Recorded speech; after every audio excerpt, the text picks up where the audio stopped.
사랑하는 성도 여러분, 오늘 제가 여러분께 질문 하나를 드리겠습니다. 세상에서 가장 짧았지만 가장 큰 영향을 미친 인생이 무엇일까요? 바로 예수님의 33년입니다. 생각해보세요. 알렉산더 대왕은 32세에 죽었지만 그의 영향은 고작 몇 세기였습니다. 나폴레옹은 51세에 죽었지만 그의 제국도 사라졌습니다. 링컨은 56세에 죽었고 마틴 루터 킹은 39세에 죽었습니다. 이들은 모두 위대한 사람들이었습니다. 역사를 바꾼 사람들이었습니다. 하지만 그들의 영향력도 결국 한계가 있었습니다. 그런데 예수님은 어떠십니까? 예수님은 33년을 사셨습니다. 그중 공생애는 단 3년이었습니다. 하지만 2000년이 지난 지금까지 전 세계 25억 명이 그분을 믿고 따르고 있습니다. 더 놀라운 것은 예수님이 십자가에서 돌아가신 후에 그 영향력이 더 커졌다는 사실입니다. 요한복음 12장 24절에서 예수님께서 이렇게 말씀하셨습니다. 내가 진실로 진실로 너희에게 이르노니 한 알의 밀이 땅에 떨어져 죽지 아니하면 한 알 그대로 있고 죽으면 많은 열매를 맺느니라. 예수님의 죽음이 오히려 더 큰 생명을 낳았습니다. 여러분, 혹시 이런 생각을 해보신 적 있으십니까? 예수님이 더 오래 사셨다면 어땠을까? 만약 예수님이 모세처럼 120년을 사셨다면 더 많은 병자를 고치셨을 것입니다. 더 많은 제자를 키우셨을 것입니다. 더 많은 말씀을 남기셨을 것입니다. 더 많은 기적을 행하셨을 것입니다. 로마 제국 전체가 예수님 생전에 복음화되었을지도 모릅니다. 예루살렘뿐 아니라 로마까지, 아테네까지, 알렉산드리아까지 직접 가셔서 복음을 전하셨을 것입니다.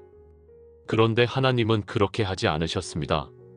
예수님은 30세에 공생애를 시작하셨고 33세에 십자가에서 돌아가셨습니다. 공생의 기간은 단 3년이었습니다. 겨우 3년입니다.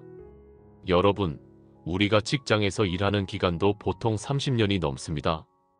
목회자들도 보통 40년 이상 사역합니다. 우리 중에도 한 분야에서 10년, 20년, 30년씩 일하신 분들이 많으실 것입니다. 그런데 예수님의 공적인 사역은 단 3년이었습니다. 이것이 충분했을까요? 아니, 하나님께서 보시기에 이것이 완벽한 시간이었습니다. 왜 그랬을까요? 이것은 단순한 호기심의 문제가 아닙니다. 이 질문의 답 속에 우리 인생의 중요한 진리가 숨어 있습니다. 우리는 종종 이렇게 생각합니다. 시간이 더 있었으면 좋겠다. 기회가 더 있었으면 좋겠다. 내 인생이 더 길었으면 좋겠다. 좀 더 일찍 시작했더라면 좋았을 텐데. 특히 나이가 드신 분들은 이런 생각을 더 많이 하십니다. 젊었을 때 좀 더 열심히 신앙생활 했더라면, 좀 더 일찍 예수님을 믿었더라면, 이제 나이가 들어서 할 수 있는 것이 별로 없구나. 하지만 예수님의 33년은 우리에게 완전히 다른 메시지를 전합니다. 중요한 것은 시간의 길이가 아니라 시간의 질입니다. 중요한 것은 얼마나 오래 사느냐가 아니라 어떻게 사느냐입니다. 중요한 것은 하나님의 뜻 안에서 사는 것입니다. 생각해 보세요. 성경에 나오는 위대한 믿음의 선조들은 모두 오래 살았습니다. 아담은 930년을 살았습니다. 창세기 5장 5절입니다. 그는 930세를 살고 죽었더라. 무두셀라는 969년을 살았습니다. 창세기 5장 27절입니다. 그는 969세를 살고 죽었더라. 노아는 950년을 살았습니다. 창세기 9장 29절입니다. 그의 나이가 950세였더라. 아브라함은 175년을 살았습니다. 창세기 25장 7절입니다. 아브라함이 누린 나이는 175세였더라. 이삭은 180년을 살았습니다. 야곱은 147년을 살았습니다. 요셉은 110년을 살았습니다. 모세는 어떻습니까? 신명기 34장 7절입니다. 모세가 죽을 때 나이 120세였으나 그의 눈이 흐리지 아니하였고 기력이 쇠하지 아니하였더라. 120세가 되어서도 눈이 흐리지 않고 기력이 쇠하지 않았습니다. 놀랍지 않습니까? 여호수아는 110년을 살았습니다. 갈렙도 85세가 넘어서까지 정정했습니다. 여호수아 14장 10절에서 11절에서 갈렙은 이렇게 말합니다. 이제 보소서 여호와께서 이 말씀을 모세에게 이르신 때로부터 이스라엘이 광야에 행한 이 45년 동안을 여호와께서 말씀하신 대로 나를 생존하게 하셨나이다. 오늘 내가 85세로 돼 모세가 나를 보내던 날과 같이 오늘까지 내가 여전히 강건하니 나의 힘이 그때나 지금이나 일반이라 싸움에나 출입에 감당할 수 있사온즉 그런데 이상한 일이 있습니다. 이 모든 사람보다 더 중요한 분, 이 모든 사람이 기다리던 메시아, 하나님의 독생자 예수님은 33년밖에 사시지 않았습니다. 아브라함의 5분의 1도 안 되는 시간입니다. 모세의 4분의 1도 안 되는 시간입니다. 심지어 오늘날 평균 수명인 80세에도 한참 못 미칩니다. 왜 그랬을까요? 오늘 우리는 이 질문에 대한 답을 성경에서 찾아보려고 합니다. 그리고 그 답을 발견하는 순간 여러분은 여러분 자신의 인생을 보는 눈이 완전히 달라질 것입니다. 여러분의 기다림에 대한 생각이 바뀔 것입니다. 여러분의 시간에 대한 생각이 바뀔 것입니다. 그리고 가장 중요하게 하나님의 계획에 대한 여러분의 이해가 완전히 새로워질 것입니다. 오늘 우리는 예수님의 33년을 통해 하나님의 완벽한 타이밍, 하나님의 놀라운 계획을 발견하게 될 것입니다. 자, 함께 시작해 보겠습니다. 먼저 우리는 성경 속에서 장수한 사람들을 살펴보겠습니다. 그들이 왜 그렇게 오래 살았는지, 그리고 그 긴 세월 동안 무엇을 했는지 알아보겠습니다. 창세기 5장을 펼쳐보세요. 여기에는 아담의 족보가 나옵니다. 창세기 5장 3절에서 5절입니다. 아담은 130세에 자기의 모양 곧 자기의 형상과 같은 아들을 낳아 이름을 셋이라 하였고 아담은 셋을 낳은 후 800년을 지내며 자녀들을 낳았으며 그는 930세를 살고 죽었더라. 930년입니다. 거의 1000년을 산 것입니다. 우리 같으면 10번도 넘게 다시 태어나야 할 시간입니다. 그 긴 세월 동안 아담은 무엇을 했을까요? 그는 에덴 동산에서의 삶을 기억했을 것입니다. 하나님과 직접 대화하던 그 복된 시간을 기억했을 것입니다. 그리고 자신의 범죄로 인해 낙원에서 쫓겨난 그 슬픈 날도 기억했을 것입니다. 그는 자녀들에게, 손자들에게, 후손들에게 이 이야기를 전했을 것입니다. 그의 아들 셋은 어떻습니까? 창세기 5장 6절에서 8절입니다. 셋은 105세에 에노스를 낳았고 에노스를 낳은 후 807년을 지내며 자녀들을 낳았으며 그는 912세를 살고 죽었더라. 912년을 살았습니다. 셋의 아들 에노스는 905년을 살았습니다. 에노스의 아들 게나는 910년을 살았습니다. 게난의 아들 마할랄엘은 895년을 살았습니다. 그리고 특별한 사람이 나옵니다. 에녹입니다. 창세기 5장 21절에서 24절입니다. 에녹은 65세에 무두셀라를 낳았고 무두셀라를 낳은 후 300년을 하나님과 동행하며 자녀들을 낳았으며 그는 365세를 살았더라. 에녹이 하나님과 동행하더니 하나님이 그를 데려가심으로 세상에 있지 아니하였더라. 에녹은 365년을 살았습니다. 다른 사람들보다 훨씬 짧습니다. 하지만 그는 하나님과 동행하더니 하나님이 그를 데려가심으로라고 기록되어 있습니다. 히브리서 11장 5절은 이렇게 말합니다. 믿음으로 에녹은 죽음을 보지 않고 옮겨졌으니 하나님이 그를 옮기심으로 다시 보이지 아니하였느니라. 그는 옮겨지기 전에 하나님을 기쁘시게 하는 자라 하는 증거를 받았느니라. 에녹은 죽지 않고 하늘로 올라갔습니다. 중요한 것은 그가 얼마나 오래 살았느냐가 아니라 어떻게 살았느냐였습니다. 그는 하나님과 동행했습니다. 에녹의 아들 무두셀라는 성경에서 가장 오래 산 사람입니다. 창세기 5장 25절에서 27절입니다. 무두셀라는 187세에 라멕을 낳았고 라멕을 낳은 후 782년을 지내며 자녀들을 낳았으며 그는 969세를 살고 죽었더라. 969년입니다. 거의 1000년을 산 것입니다. 무두셀라라는 이름의 뜻이 흥미롭습니다. 그가 죽으면 심판이 온다는 뜻입니다. 실제로 무두셀라가 죽은 해에 노아의 홍수가 일어났습니다. 하나님께서는 무두셀라의 긴 생애를 통해 세상에 회개할 기회를 주신 것입니다. 무두셀라의 아들 라멕은 777년을 살았습니다. 창세기 5장 31절입니다.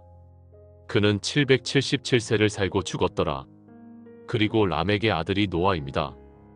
노아는 950년을 살았습니다. 창세기 9장 28절에서 29절입니다. 홍수 후에 노아가 350년을 살았고 그의 나이가 950세였더라. 노아는 600세의 홍수를 경험했고 그 후 350년을 더 살았습니다. 여러분, 이 사람들이 왜 이렇게 오래 살았을까요? 성경학자들은 여러 가지 이유를 제시합니다. 첫째, 홍수 이전에는 환경이 지금과 달랐습니다. 창세기 1장 6절에서 7절을 보면 하나님께서 궁창을 만드시고 궁창 아래의 물과 궁창 위의 물을 나누셨다고 합니다. 어떤 학자들은 홍수 전에는 대기권 위에 물층이 있어서 해로운 우주선을 막아주었고 그래서 사람들이 오래 살 수 있었다고 말합니다. 둘째, 유전적인 이유입니다. 아담과 하와는 하나님께서 직접 만드신 완벽한 사람들이었습니다. 죄가 들어오면서 인간의 유전자가 손상되기 시작했지만 초기에는 그 손상이 적었습니다. 그래서 오래 살 수 있었다는 것입니다. 셋째, 하나님의 특별한 은혜입니다. 하나님께서는 인류가 번성하고 땅에 충만하도록 초기 세대에게 긴 수명을 주셨다는 것입니다. 하지만 가장 중요한 이유는 따로 있습니다. 하나님께서는 그들에게 사명을 주셨습니다. 그들은 다음 세대에게 하나님에 대한 지식을 전해야 하는 책임이 있었습니다. 그들의 긴 생애는 하나님의 이야기를 다음 세대에 전하기 위한 것이었습니다. 생각해 보세요. 아담이 930년을 살았다는 것은 무두셀라가 태어났을 때 아담이 아직 살아 있었다는 뜻입니다. 아담은 무두셀라에게 직접 에덴 동산 이야기를 들려줄 수 있었습니다. 무두셀라는 969년을 살았으므로 노아의 아버지 라멕과 동시대를 살았습니다. 이렇게 해서 아담에서 노아까지 하나님에 대한 지식이 직접 전달될 수 있었습니다. 하지만 홍수 이후에는 상황이 달라졌습니다. 사람들의 수명이 점점 짧아지기 시작했습니다. 노아의 아들 셈은 600년을 살았습니다. 창세기 11장 10절에서 11절입니다. 셈의 족보는 이러하니라. 셈은 100세 곧 홍수 후 2년에 아르박삿을 낳았고 아르박삿을 낳은 후 500년을 지내며 자녀를 낳았으며 셈의 아들 아르박삿은 438년을 살았습니다. 그의 아들 셀라는 433년, 그의 아들 에벨은 464년을 살았습니다. 하지만 계속 수명이 줄어듭니다. 에벨의 아들 벨렉은 239년, 그의 아들 르우는 239년, 그의 아들 스룩은 230년, 그의 아들 나홀은 148년을 살았습니다. 그리고 나홀의 아들 데라는 205년을 살았습니다. 창세기 11장 32절입니다. 데라는 205세를 살고 하란에서 죽었더라. 데라의 아들이 누구입니까? 바로 아브라함입니다. 아브라함은 175년을 살았습니다. 창세기 25장 7절에서 8절입니다. 아브라함이 누린 나이는 175세였더라. 그가 수가 높고 나이가 많아 기운이 다하여 죽어 자기 열조에게로 돌아가매 아브라함의 아들 이삭은 180년을 살았습니다. 창세기 35장 28절입니다. 이삭의 나이는 180세라. 이삭의 아들 야곱은 147년을 살았습니다. 창세기 47장 28절입니다. 야곱이 애굽 땅에 거주한 지 17년이라 그의 나이 곧 그의 일생을 세월이 147세더라. 야곱의 아들 요셉은 110년을 살았습니다. 창세기 50장 22절입니다. 요셉이 그의 아버지의 가족과 함께 애굽에 거주하여 110세를 살고 그리고 모세 시대가 됩니다. 모세는 120년을 살았습니다. 출애굽기 7장 7절을 보면 모세가 바로 앞에 섰을 때 그의 나이가 80세였다고 합니다. 그들이 바로에게 말할 때에 모세는 80세였고 아론은 83세였더라. 모세는 80세에 출애굽을 시작했고 40년 동안 광야에서 이스라엘을 인도했으며 120세에 죽었습니다.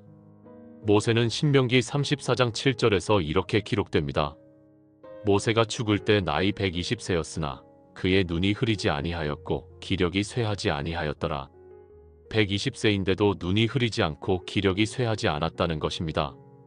이것은 놀라운 일입니다. 오늘날 120세까지 사는 사람도 거의 없지만 설령 산다 해도 대부분 병상에 누워 있을 것입니다. 하지만 모세는 죽는 날까지 건강했습니다. 시편 90편은 모세가 쓴 시편입니다. 이 시편 10절에서 모세는 이렇게 노래합니다.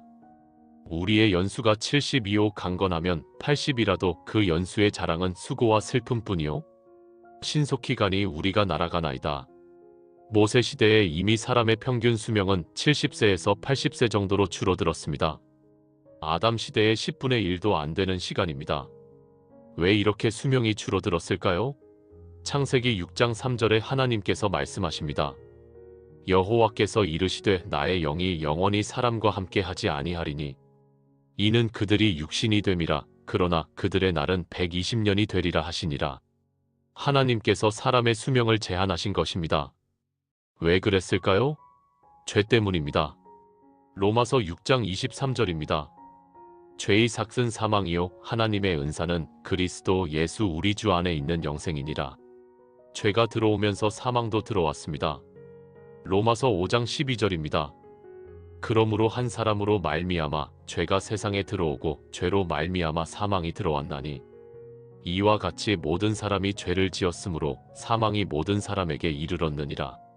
아담의 범죄 이후 인류는 점점 더 죄악 가운데 빠져들었습니다. 그리고 수명도 점점 짧아졌습니다. 하지만 하나님은 여전히 자신의 백성들에게 충분한 시간을 주셨습니다. 아브라함에게는 175년을 주셨습니다. 왜 그랬을까요? 아브라함은 75세에 하나님의 부르심을 받았습니다. 창세기 12장 4절입니다. 이에 아브람이 여호와의 말씀을 따라갔고 롯도 그와 함께 갔으며 아브람이 하란을 떠날 때에 75세였더라.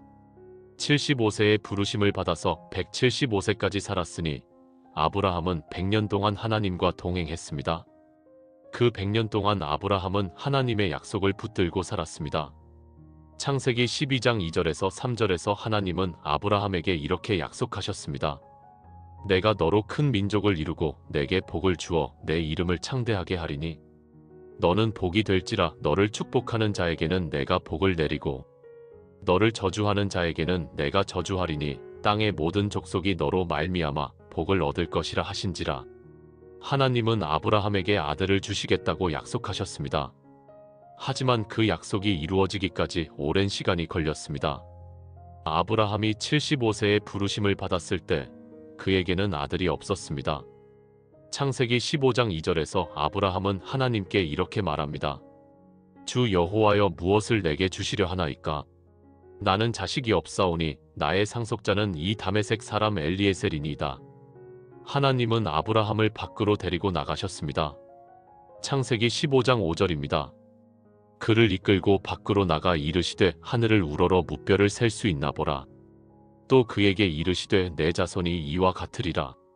그리고 6절입니다. 아브람이 여호와를 믿으니 여호와께서 이를 그의 의로 여기시고 아브라함은 하나님을 믿었습니다. 하지만 여전히 아들은 오지 않았습니다. 10년이 지났습니다. 아브라함은 85세가 되었습니다. 아내 사라는 아직도 아이를 낳지 못했습니다. 사라는 자기 여종 하갈을 아브라함에게 주어서 아들을 낳게 했습니다. 그렇게 태어난 아이가 이스마엘입니다. 창세기 16장 16절입니다. 하갈이 아브람에게 이스마엘을 낳을 때에 아브람이 86세였더라. 86세에 이스마엘을 얻었습니다. 하지만 이스마엘은 약속의 자녀가 아니었습니다. 하나님은 창세기 17장 19절에서 이렇게 말씀하셨습니다. 하나님이 이르시되 아니라 내 아내 사라가 내게 아들을 낳으리니 너는 그 이름을 이삭이라 하라. 내가 그와 내 언약을 세우리니 그의 후손에게 영원한 언약이 되리라. 그리고 21절입니다. 내 언약은 내가 명년 이맘때 사라가 내게 낳을 이삭과 세우리라. 드디어 약속이 이루어졌습니다. 창세기 21장 5절입니다. 아브라함이 그의 아들 이삭을 낳을 때에 100세라. 아브라함이 100세에 이삭을 낳았습니다. 부르심을 받은 지 25년 만입니다. 긴 기다림이었습니다. 하지만 하나님의 약속은 반드시 이루어졌습니다. 아브라함은 이삭을 낳은 후 75년을 더 살았습니다. 그 75년 동안 그는 이삭이 자라는 것을 보았고 이삭이 결혼하는 것을 보았고 손자 에서와 야곱이 태어나는 것도 보았습니다. 창세기 25장 26절을 보면 이삭이 야곱을 낳을 때 이삭의 나이가 60세였다고 합니다. 그 후에 나온 아우는 손으로 에서의 발꿈치를 잡았으므로 그의 이름을 야곱이라 하였으며 리브가가 그들을 낳을 때에 이삭이 60세였더라. 아브라함이 100세에 이삭을 낳았고 이삭이 60세에 야곱을 낳았으니 아브라함은 160세에 야곱을 보았을 것입니다. 아브라함이 175세에 죽었으니 야곱이 15세 될 때까지 아브라함이 살아 있었다는 뜻입니다. 야곱은 증조할아버지 아브라함으로부터 직접 하나님의 약속에 대해 들을 수 있었습니다. 여러분 보세요. 하나님께서 사람들에게 긴 수명을 주신 이유를 아시겠습니까? 하나님의 약속을 다음 세대에 전하기 위해서였습니다. 믿음의 유산을 물려주기 위해서였습니다. 아브라함은 175년을 살면서 하나님의 신실하심을 경험했고 그것을 이삭에게, 야곱에게 전했습니다. 모세도 마찬가지입니다. 모세는 120년을 살았습니다. 그의 인생은 크게 세 부분으로 나뉩니다. 처음 40년은 애굽 왕궁에서 자랐습니다. 사도행전 7장 22절입니다. 모세가 애굽 사람의 모든 학수를 배워 그의 말과 하는 일들이 능하더라. 왕자로 자라면서 최고의 교육을 받았습니다. 그 다음 40년은 광야에서 양을 치며 보냈습니다. 출애굽기 2장을 보면 모세가 애굽 사람을 죽이고 미디안 광야로 도망갔다고 나옵니다. 출애굽기 2장 23절입니다. 여러 해 후에 애굽 왕은 죽었고 이스라엘 자손은 고역으로 말미암아 탄식하며 부르짖으니 그 고역으로 말미암아 부르짖는 소리가 하나님께 상달된지라. 모세는 40년 동안 광야에서 양을 치며 하나님을 기다렸습니다. 그리고 마지막 40년은 이스라엘 백성을 인도했습니다. 출애굽기 7장 7절입니다. 그들이 바로에게 말할 때에 모세는 80세였고 아론은 83세였더라. 모세는 80세에 하나님의 부르심을 받아 바로 앞에 섰고 이스라엘을 애굽에서 인도해냈습니다. 그리고 40년 동안 광야에서 백성을 인도했습니다. 모세의 120년은 완벽한 준비와 사역의 시간이었습니다. 첫 40년은 준비의 시간이었습니다. 왕궁에서 교육을 받으며 리더십을 배웠습니다. 두 번째 40년은 훈련의 시간이었습니다. 광야에서 겸손을 배우고 하나님을 의지하는 법을 배웠습니다. 마지막 40년은 사역의 시간이었습니다. 이스라엘을 인도하고 율법을 받고 성막을 세웠습니다. 민수기 12장 3절은 모세에 대해 이렇게 말합니다. 이 사람 모세는 온유함이 지면의 모든 사람보다 더하더라. 모세는 온유한 사람이었습니다. 처음부터 그랬을까요? 아닙니다. 젊었을 때 모세는 혈기가 많았습니다. 애굽 사람을 때려 죽일 정도였습니다. 하지만 광야 40년이 그를 변화시켰습니다. 하나님은 모세에게 120년이라는 시간을 주셨고 그 시간을 통해 완벽하게 준비시키셨습니다. 여러분, 이제 질문으로 돌아가 보겠습니다. 아담은 930년, 아브라함은 175년, 모세는 120년을 살았습니다. 그들에게는 그만큼의 시간이 필요했습니다. 하나님께서 그들에게 주신 사명을 이루기 위해서는 그 긴 세월이 필요했습니다. 아담은 인류의 시작으로서, 아브라함은 믿음의 조상으로서, 모세는 율법을 전하는 자로서 그들에게는 충분한 시간이 필요했습니다. 그런데 예수님은 33년밖에 사시지 않았습니다. 왜 그랬을까요? 혹시 예수님에게는 33년이면 충분했기 때문일까요? 아니면 더 깊은 이유가 있을까요? 지금부터 우리는 예수님의 33년을 자세히 살펴보겠습니다. 먼저 예수님의 탄생부터 시작하겠습니다. 예수님은 어떻게 오셨습니까? 왕궁에서 태어나지 않으셨습니다.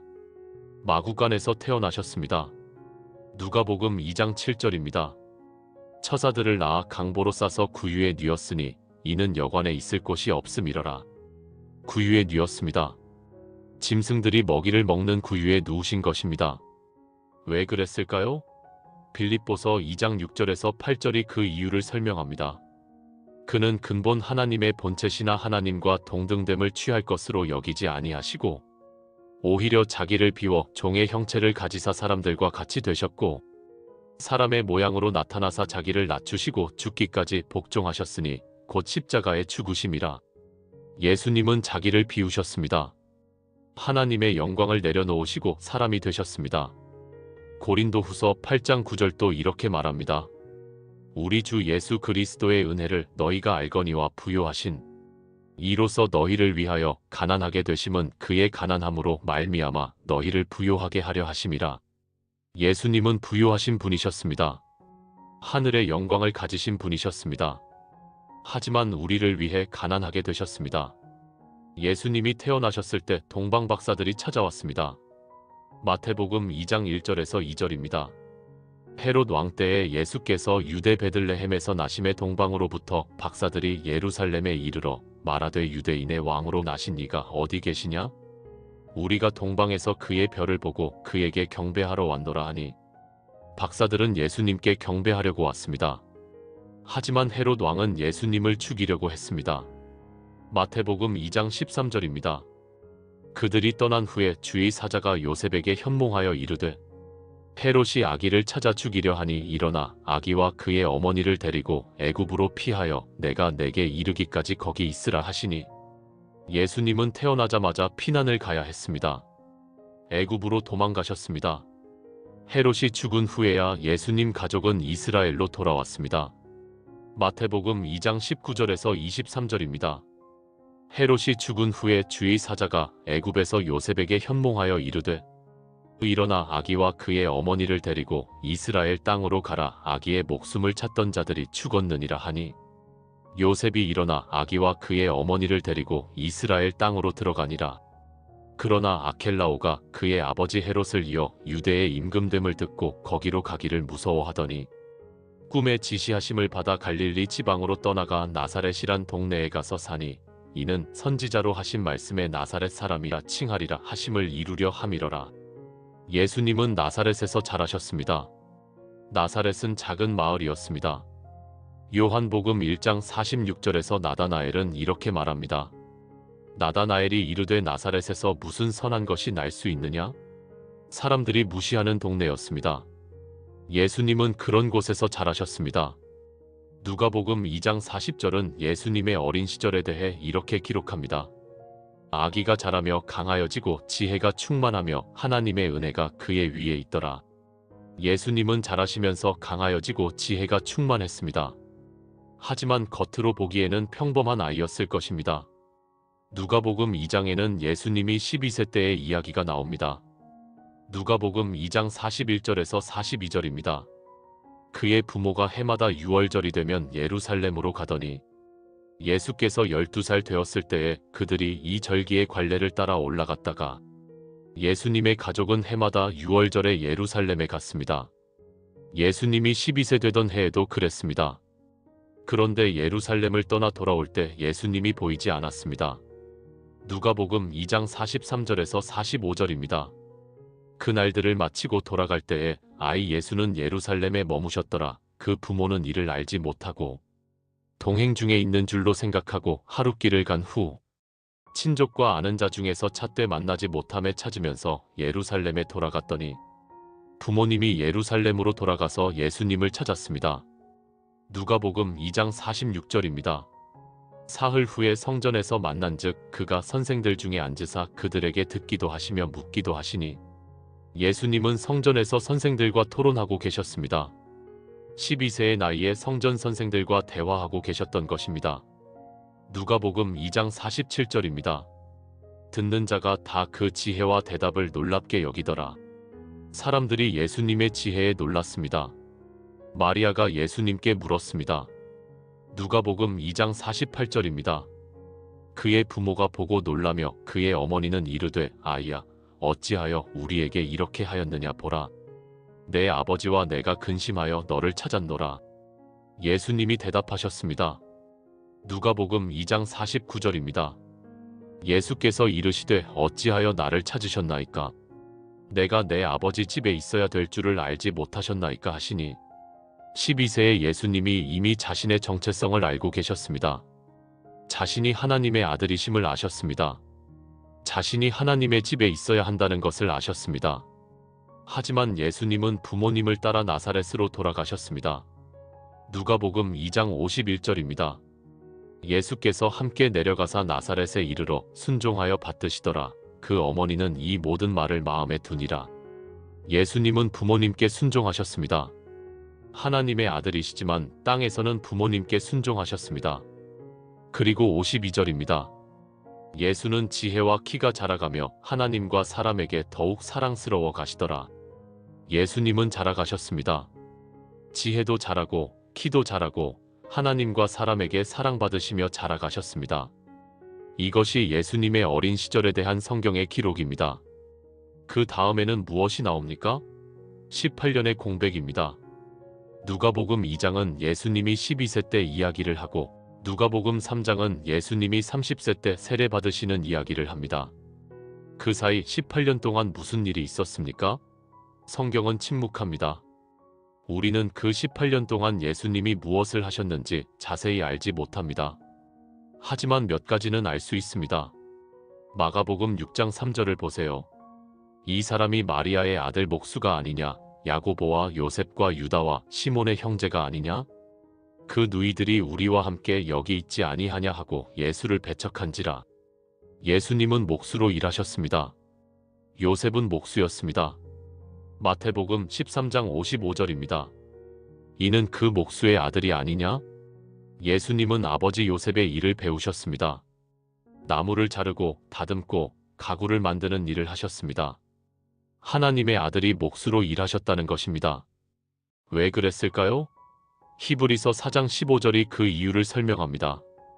우리에게 있는 대제사장은 우리의 연약함을 동정하지 못하실 이가 아니요 모든 일에 우리와 똑같이 시험을 받으신 이로되 죄는 없으시니라. 예수님은 우리와 똑같이 시험을 받으셨습니다. 우리의 연약함을 아시기 위해 우리와 같은 삶을 사셨습니다. 예수님은 노동의 고단함을 아셨습니다.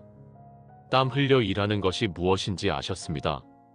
손에 물집이 잡히고 등이 아프고 저녁이 되면 피곤한 것이 무엇인지 아셨습니다. 예수님은 우리 삶의 모든 부분을 경험하셨습니다. 또한 예수님은 가족을 부양하셨을 것입니다. 요셉은 예수님이 공생애를 시작하기 전에 죽었을 것으로 추정됩니다. 왜냐하면 공생애 기간 동안 요셉이 전혀 언급되지 않기 때문입니다. 마리아는 자주 나오지만 요셉은 나오지 않습니다. 아마도 예수님이 20대 때 요셉이 돌아가셨을 것입니다. 그렇다면 맏아들인 예수님이 가족을 책임져야 했을 것입니다. 마가복음 6장 3절을 다시 보면 예수님에게 동생들이 있었습니다. 야고보, 요셉, 유다, 시몬, 그리고 여자 형제들도 있었습니다. 예수님은 이 동생들이 다 자랄 때까지 가족을 책임지셨을 것입니다. 30년입니다. 예수님은 30년 동안 나사렛에서 사셨습니다. 30년 동안 목수로 일하시고 가족을 돌보시고 회당에 가서 예배드리시며 사셨습니다. 겉으로 보기에는 평범한 삶이었습니다. 누구도 그분이 메시아인 줄 몰랐습니다. 그런데 이 30년이 낭비된 시간이었을까요? 절대 아닙니다. 이 30년은 예수님께 꼭 필요한 시간이었습니다. 왜 그랬을까요?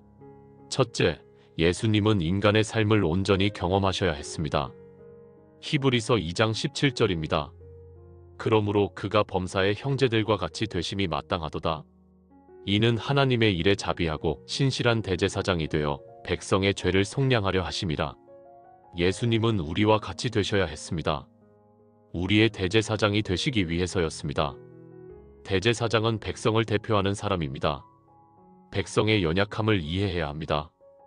그래서 예수님은 30년 동안 우리와 같은 삶을 사셨습니다. 둘째, 예수님은 율법을 온전히 지키셔야 했습니다. 마태복음 5장 17절에서 예수님은 이렇게 말씀하셨습니다. 내가 율법이나 선지자를 폐하러 온 줄로 생각하지 말라. 폐하러 온 것이 아니요 완전하게 하려 함이라. 예수님은 율법을 완전하게 지키셨습니다. 갈라디아서 4장 4절에서 5절입니다. 때가 참에 하나님이 그 아들을 보내사 여자에게서 나게 하시고 율법 아래에 나게 하신 것은 율법 아래에 있는 자들을 속량하시고 우리로 아들의 명분을 얻게 하려 하심이라. 예수님은 율법 아래 태어나셨고 율법을 온전히 지키셨습니다. 그래야 우리를 속량하실 수 있었습니다. 30년 동안 예수님은 완벽하게 율법을 지키며 사셨습니다. 한 번도 죄를 짓지 않으셨습니다. 베드로전서 2장 22절입니다. 그는 죄를 범하지 아니하시고 그 입에 거짓도 없으시며 요한일서 3장 5절입니다. 그가 나타나신 것은 죄를 없이 하려 하심인 줄을 너희가 아나니 그에게는 죄가 없느니라. 30년 동안 한 번도 죄를 짓지 않으셨습니다. 이것이 얼마나 놀라운 일입니까? 우리는 하루도 죄 짓지 않고 살기 어렵습니다. 한 시간도 어렵습니다. 하지만 예수님은 30년 동안 1만 950일 동안 26만 2800시간 동안 한 번도 죄를 짓지 않으셨습니다. 셋째, 예수님은 때를 기다리셔야 했습니다. 요한복음 2장 4절에서 예수님은 마리아에게 이렇게 말씀하셨습니다. 여자여 나와 무슨 상관이 있나이까 내 때가 아직 이르지 아니하였나이다. 내 때라는 표현을 주목하세요. 예수님에게는 하나님께서 정하신 때가 있었습니다. 요한복음 7장 6절에서도 예수님은 이렇게 말씀하셨습니다. 내 때는 아직 이르지 아니하였거니와 너희 때는 늘 준비되어 있느니라. 예수님은 하나님의 때를 기다리셨습니다. 30년 동안 기다리셨습니다. 그리고 드디어 때가 되었습니다. 누가복음 3장 23절입니다. 예수께서 가르치심을 시작하실 때에 약 30세시니라. 30세가 되었을 때 예수님은 공생애를 시작하셨습니다. 왜 30세였을까요? 민수기 4장 3절을 보세요. 곧 30세 이상으로 50세까지 회막의 일을 하기 위하여 그 역사에 참여할 만한 모든 자를 계수하라. 레위인들은 30세가 되어야 성막에서 봉사할 수 있었습니다. 사무엘하 5장 4절을 보면 다윗도 30세의 왕이 되었습니다.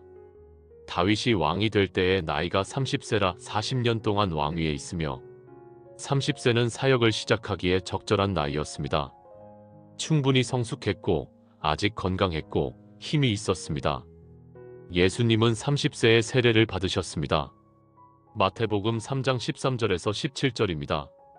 이때에 예수께서 갈릴리로부터 요단강에 이르러 요한에게 세례를 받으려 하시니 요한이 말려 이르되 내가 당신에게서 세례를 받아야 할 터인데 당신이 내게로 오시나이까. 예수께서 대답하여 이르시되 이제 허락하라. 우리가 이와 같이 하여 모든 의를 이루는 것이 합당하니라 하시니 이에 요한이 허락하는지라. 예수께서 세례를 받으시고 곧 물에서 올라오실새 하늘이 열리고 하나님의 성령이 비둘기같이 내려 자기 위에 임하심을 보시더니 하늘로부터 소리가 있어 말씀하시되 이는 내 사랑하는 아들이요 내 기뻐하는 자라 하시니라. 예수님이 세례를 받으실 때 하늘이 열리고 성령이 임했습니다. 그리고 하늘로부터 음성이 들렸습니다. 이는 내 사랑하는 아들이요 내 기뻐하는 자라. 하나님 아버지께서 예수님을 인정하신 것입니다. 30년 동안 숨겨져 있던 예수님의 정체성이 드러나기 시작했습니다. 세례를 받으신 후 예수님은 광야로 가셨습니다. 마태복음 4장 1절에서 2절입니다. 그때에 예수께서 성령에게 이끌리어 마귀에게 시험을 받으러 광야로 가사 40일을 밤낮으로 금식하신 후에 줄이신지라. 40일 동안 금식하시며 시험을 받으셨습니다.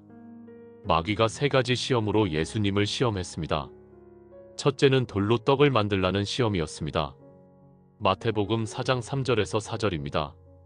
시험하는 자가 예수께 나아와서 이르되 내가 만일 하나님의 아들이어든 명하여 이 돌들로 떡덩이가 되게 하라. 예수께서 대답하여 이르시되 기록되었으되 사람이 떡으로만 살 것이 아니요 하나님의 입으로부터 나오는 모든 말씀으로 살 것이라 하였느니라 하시니 둘째는 성전 꼭대기에서 뛰어내리라는 시험이었습니다. 마태복음 4장 5절에서 7절입니다. 이에 마귀가 예수를 거룩한 성으로 데려다가 성전 꼭대기에 세우고 이르되 내가 만일 하나님의 아들이어든 뛰어내리라. 기록되었으되 그가 너를 위하여 그의 사자들을 명하시리니 그들이 손으로 너를 받들어 발이 돌에 부딪히지 않게 하리로다 하였느니라. 예수께서 이르시되 또 기록되었으되 주 너의 하나님을 시험하지 말라 하였느니라 하시니 셋째는 천하 만국을 주겠다는 시험이었습니다. 마태복음 4장 8절에서 11절입니다. 마귀가 또 그를 데리고 지극히 높은 산으로 가서 천하 만국과 그 영광을 보여 이르되 만일 내게 엎드려 경배하면 이 모든 것을 내게 주리라. 이에 예수께서 말씀하시되 사탄아 물러가라. 기록되었으되 주 너의 하나님께 경배하고 다만 그를 섬기라 하였느니라. 이에 마귀는 예수를 떠나고 천사들이 나와서 수종드니라. 예수님은 3가지 시험을 다 이기셨습니다. 어떻게 이기셨습니까? 하나님의 말씀으로 이기셨습니다. 기록되었으되라고 3번 말씀하셨습니다. 말씀이 예수님의 무기였습니다. 30년 동안 말씀을 묵상하고 지키신 결과였습니다. 시험을 이기신 후 예수님은 본격적으로 사역을 시작하셨습니다. 마태복음 4장 17절입니다. 이때부터 예수께서 비로소 전파하여 이르시되 회개하라 천국이 가까이 왔느니라 하시더라. 예수님의 첫 메시지는 회개하라 천국이 가까이 왔느니라였습니다. 예수님은 제자들을 부르기 시작하셨습니다. 마태복음 4장 18절에서 22절입니다. 갈릴리 해변에 다니시다가 두 형제 곧 베드로라 하는 시몬과 그의 형제 안드레가 바다에 그물 던지는 것을 보시니 그들은 어부라 말씀하시되 나를 따라오라 내가 너희를 사람을 낚는 어부가 되게 하리라 하시니 그들이 곧 그물을 버려두고 예수를 따르니라. 거기서 더 가시다가 다른 두 형제 곧 세베대의 아들 야고보와 그의 형제 요한이 그의 아버지 세베대와 함께 배에서 그물 깁는 것을 보시고 부르시니 그들이 곧 배와 아버지를 버려두고 예수를 따르니라. 예수님은 12명의 제자를 부르셨습니다. 마태복음 10장 1절에서 4절에 그 이름이 나옵니다. 예수께서 그의 12제자를 부르사 더러운 귀신을 쫓아내며 모든 병과 모든 약한 것을 고치는 권능을 주시니라.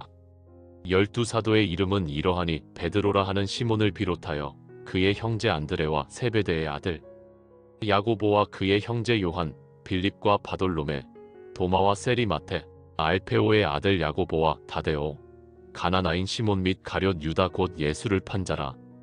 12명의 평범한 사람들이었습니다. 어부, 세리, 열심당원 등 다양한 배경을 가진 사람들이었습니다. 예수님은 이들을 3년 동안 훈련시키셨습니다. 함께 생활하시고 가르치시고 본을 보이셨습니다. 예수님의 3년 공생애 동안 무슨 일이 일어났습니까? 많은 기적이 일어났습니다. 요한복음 21장 25절은 이렇게 말합니다. 예수께서 행하신 일이 이외에도 많으니 만일 낱낱이 기록된다면 이 세상이라도 이 기록된 책을 두기에 부족할 줄 아노라. 예수님이 행하신 일이 너무 많아서 다 기록할 수 없었다는 것입니다. 하지만 복음서는 중요한 기적들을 기록하고 있습니다. 첫 번째 기적은 가나의 혼인잔치에서 일어났습니다. 요한복음 2장 1절에서 11절입니다. 사흘째 되던 날 갈릴리 가나에 혼례가 있어 예수의 어머니도 거기 계시고 예수와 그 제자들도 혼례의 청함을 받았더니 포도주가 떨어진지라 예수의 어머니가 예수에게 이르되 그들에게 포도주가 없다 하니 예수께서 이르시되 여자여 나와 무슨 상관이 있나이까 내 때가 아직 이르지 아니하였나이다. 그의 어머니가 하인들에게 이르되 너희에게 무슨 말씀을 하시든지 그대로 하라 하니라. 거기에 유대인의 정결 예식을 따라 두세 통 드는 돌항아리 6이 놓였는지라. 예수께서 그들에게 이르시되 항아리에 물을 채우라 하신즉 아귀까지 채우니 이제는 떠서 연회장에게 갖다 주라 하심에 갖다 주었더니 연회장은 물로 된 포도주를 맛보고도 어디서 났는지 알지 못하되 물 떠온 하인들은 알더라. 연회장이 신랑을 불러 말하되 사람마다 먼저 좋은 포도주를 내놓고 취한 후에 낮은 것을 내놓거늘 그대는 지금까지 좋은 포도주를 두었도다 하니라. 예수께서 이 첫 표적을 갈릴리 가나에서 행하여 그의 영광을 나타내심에 제자들이 그를 믿으니라. 물을 포도주로 만드신 기적이었습니다. 이것이 예수님의 첫 번째 표적이었습니다. 그리고 이 기적을 통해 제자들이 예수님을 믿게 되었습니다. 예수님은 병자를 고치셨습니다. 마태복음 4장 23절에서 24절입니다. 예수께서 온 갈릴리에 두루 다니사 그들의 회당에서 가르치시며 천국 복음을 전파하시며 모든 병과 모든 약한 것을 고치시니 그의 소문이 온 수리아에 퍼진지라. 사람들이 모든 앓는 자, 곧 각종 병에 걸려서 고통당하는 자, 귀신 들린 자, 간질하는 자, 중풍병자들을 데려오니 그들을 고치시더라. 예수님은 나병 환자를 고치셨습니다. 마태복음 8장 2절에서 3절입니다. 한 나병 환자가 나와 절하며 이르되 주여 원하시면 저를 깨끗하게 하실 수 있나이다. 예수께서 손을 내밀어 그에게 대시며 이르시되 내가 원하노니 깨끗함을 받으라 하시니 즉시 그의 나병이 깨끗하여진지라. 나병은 당시의 불치병이었습니다. 하지만 예수님은 즉시 고치셨습니다. 예수님은 중풍병자를 고치셨습니다. 마태복음 9장 2절에서 7절입니다. 침상에 누운 중풍병자를 사람들이 데리고 오거늘 예수께서 그들의 믿음을 보시고 중풍병자에게 이르시되 작은 자야 안심하라 내 죄 사함을 받았느니라. 어떤 서기관들이 속으로 이르되 이 사람이 신성을 모독하도다. 예수께서 그 생각을 아시고 이르시되 너희가 어찌하여 마음에 악한 생각을 하느냐. 내 죄 사함을 받았느니라 하는 말과 일어나 걸어가라 하는 말 중에 어느 것이 쉽겠느냐. 그러나 인자가 세상에서 죄를 사하는 권세가 있는 줄을 너희로 알게 하려 하노라 하시고 중풍병자에게 말씀하시되 일어나 내 침상을 가지고 집으로 가라 하시니 그가 일어나 집으로 돌아가거늘 예수님은 죽은 자를 살리셨습니다. 누가복음 7장 11절에서 15절입니다. 그 후에 예수께서 나인이란 성으로 가실새 제자와 많은 무리가 동행하더니 성문에 가까이 이르실 때에 한 어머니의 독자인 죽은 자를 메고 나오는데 그 어머니는 과부라. 그 성에 많은 사람도 그와 함께 나오거늘 주께서 과부를 보시고 불쌍히 여기사 울지 말라 하시고 가까이 가서 그 관에 손을 대시니 맨 자들이 서는지라. 예수께서 이르시되 청년아 내가 내게 말하노니 일어나라 하심에 죽었던 자가 일어나 앉고 말도 하거늘 예수께서 그를 어머니에게 주시니 나인성 과부의 아들을 살리신 기적입니다. 야이로의 딸도 살리셨습니다. 마가복음 5장 35절에서 43절입니다. 아직 말씀하실 때에 회당장의 집에서 사람들이 와서 회당장에게 이르되 당신의 딸이 죽었나이다. 어찌하여 선생을 더 괴롭게 하나이까. 예수께서 그 하는 말을 곁에서 들으시고 회당장에게 이르시되 두려워하지 말고 믿기만 하라 하시고 베드로와 야고보와 야고보의 형제 요한 외에 아무도 따라옴을 허락하지 아니하시고 회당장의 집에 함께 가사 떠드는 것과 사람들이 울며 심히 통곡함을 보시고 들어가서 그들에게 이르시되 너희가 어찌하여 떠들며 우느냐. 이 아이가 죽은 것이 아니라 잔다 하시니 그들이 비웃더라. 예수께서 그들을 다 내보내신 후에 아이의 부모와 또 자기와 함께 한 자들을 데리시고 아이 있는 곳에 들어가사 그 아이의 손을 잡고 이르시되 달리다굼 하시니 번역하면 곧 내가 내게 말하노니 소녀야 일어나라 하심이라. 소녀가 곧 일어나서 걸으니 나이가 12살이라. 사람들이 곧 크게 놀라거늘 예수께서 이 일을 아무도 알지 못하게 하라고 그들을 많이 경계하시고 이어서 소녀에게 먹을 것을 주라 하시니라. 그리고 가장 놀라운 기적은 나사로를 살리신 일입니다. 나사로는 죽은 지 나흘이나 되었습니다. 요한복음 11장 39절입니다. 예수께서 이르시되 돌을 옮겨 놓으라 하시니 그 죽은 자의 누이 마르다가 이르되 주여 죽은 지가 나흘이 되었음에 벌써 냄새가 나나이다. 나흘이나 지났으니 시체가 부패하기 시작했을 것입니다. 하지만 예수님은 큰 소리로 외치셨습니다. 요한복음 11장 43절에서 44절입니다. 이 말씀을 하시고 큰 소리로 나사로야 나오라 부르시니 죽은 자가 수족을 배로 동인 채로 나오는데 그 얼굴은 수건에 쌓였더라. 예수께서 이르시되 풀어놓아 다니게 하라 하시니라. 나사로가 살아나서 나왔습니다. 예수님은 자연도 다스리셨습니다. 마태복음 8장 23절에서 27절입니다. 배에 오르심에 제자들이 따랐더니 바다에 큰 놀이 일어나 배가 물결에 덮이게 되었으되 예수께서는 주무시는지라. 그 제자들이 나와 깨워 이르되 주여 구원하소서 우리가 죽겠나이다. 예수께서 이르시되 어찌하여 무서워하느냐. 믿음이 작은 자들아 하시고 곧 일어나사 바람과 바다를 꾸짖으시니 아주 잔잔하게 되거늘 그 사람들이 놀랍게 여겨 이르되 이가 어떠한 사람이기에 바람과 바다도 순종하는가 하더라. 바람과 바다도 예수님께 순종했습니다. 물 위를 걸으신 일도 있었습니다. 마태복음 14장 25절에서 27절입니다. 밤 사경에 예수께서 바다 위로 걸어서 제자들에게 오시니 제자들이 그가 바다 위로 걸어오심을 보고 놀라 유령이라 하며 무서워하여 소리 지르거늘 예수께서 즉시 이르시되 안심하라 나니 두려워하지 말라. 오병이어의 기적도 있었습니다.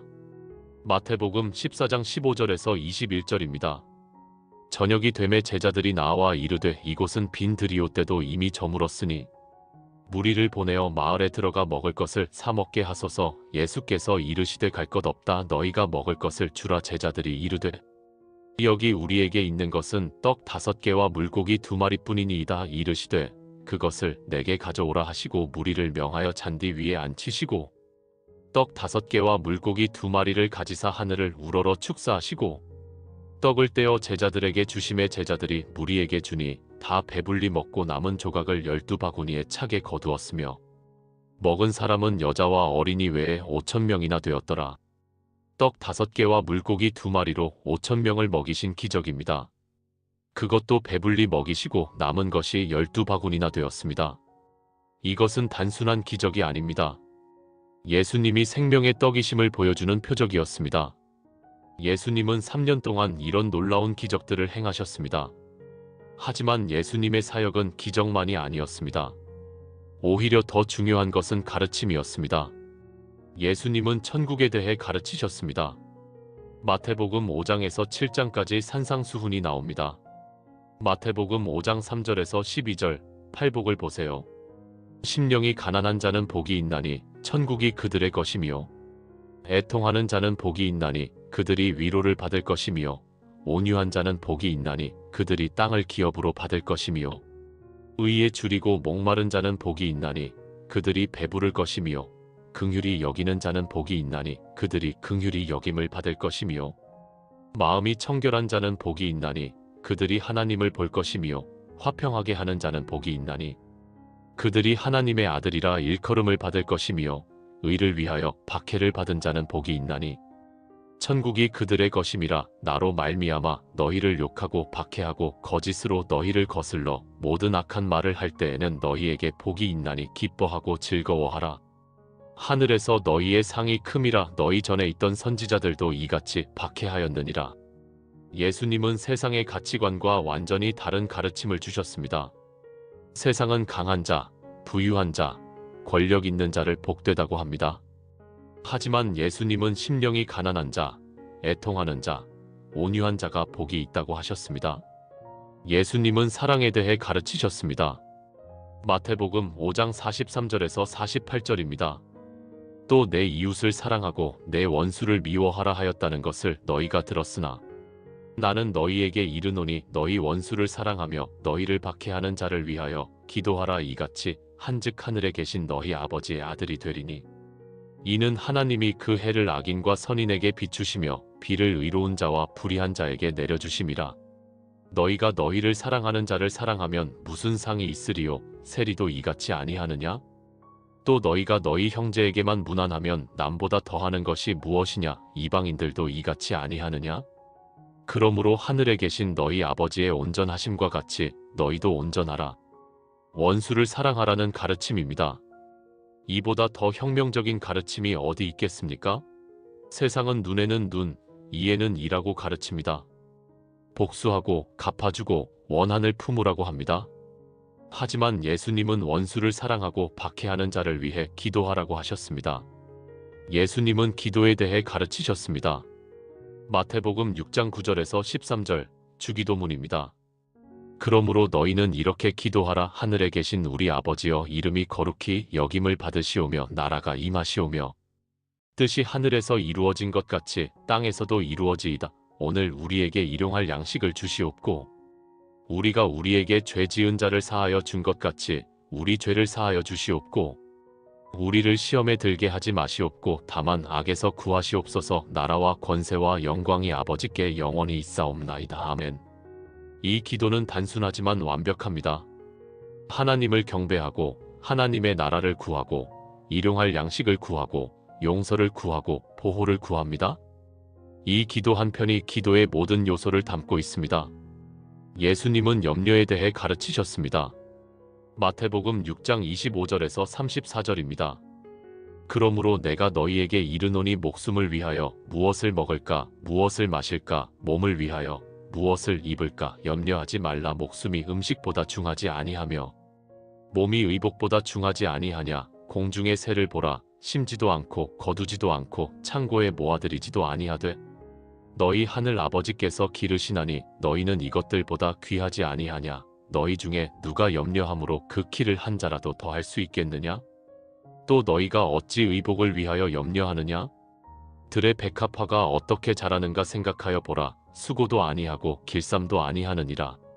그러나 내가 너희에게 말하노니 솔로몬의 모든 영광으로도 입은 것이 이 꽃 하나만 갖지 못하였느니라. 오늘 있다가 내일 아궁이에 던져지는 들풀도 하나님이 이렇게 입히시거든 하물며 너희일까 보냐. 믿음이 작은 자들아, 그러므로 염려하여 이르기를 무엇을 먹을까, 무엇을 마실까, 무엇을 입을까 하지 말라. 이는 다 이방인들이 구하는 것이라. 너희 하늘 아버지께서 이 모든 것이 너희에게 있어야 할 줄을 아시느니라. 그런즉 너희는 먼저 그의 나라와 그의 의를 구하라. 그리하면 이 모든 것을 너희에게 더하시리라. 그러므로 내일 일을 위하여 염려하지 말라. 한 날의 괴로움은 그 날로 족하니라. 염려하지 말라는 가르침입니다. 하나님께서 공중의 새도 기르시고 들의 백합화도 입히시는데 하물며 우리를 돌보시지 않겠느냐는 것입니다. 먼저 그의 나라와 그의 의를 구하면 모든 것을 더하여 주신다는 약속입니다. 예수님은 비유로도 많이 가르치셨습니다. 씨 뿌리는 자의 비유, 가라지 비유, 겨자씨 비유, 누룩 비유, 감추인 보화 비유, 진주 비유, 그물 비유 등 마태복음 13장에만 7가지 비유가 나옵니다. 탕자의 비유는 누가복음 15장에 나옵니다. 아버지의 재산을 받아 탕진한 아들이 돌아왔을 때 아버지가 어떻게 반응했는지 보여줍니다.